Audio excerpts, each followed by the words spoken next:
গুড্ডু সোনা, বসো ওখানে, বসো বসো বসো গুড্ডু সোনা, বসো। গুড্ডু সোনার সর্দি হয়েছে, প্রচণ্ড সর্দি লাগছে, সর্দি কাশি, মানুষের মতো সর্দি বের হচ্ছে, নাক টাক বন্ধ হয়ে অবস্থা খারাপ। আজকের খাওয়া দাওয়া বন্ধ করে দিচ্ছে। এখন নারকেল তেল দিয়ে নাক পরিষ্কার করে দিলাম, নাকের উপরে কালো জট পাকাইছিল দেখি মানে, নাক পরিষ্কার করে দিছি বাবুর।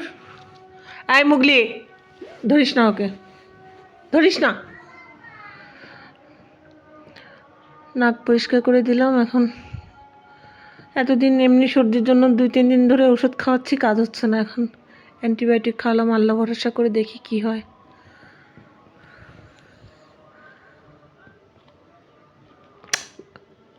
তোমার সাথে খেলার মতো এনার্জি নেই ওর, শরীর খারাপ, তোমার মতো তো তেল নেই শরীরে।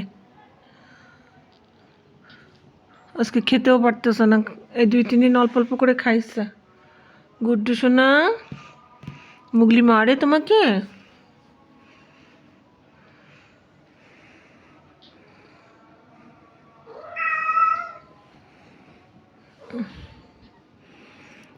গুড্ডু সোনা আমার 2025-এর লাস্ট রেস্কিউ করা বেবি।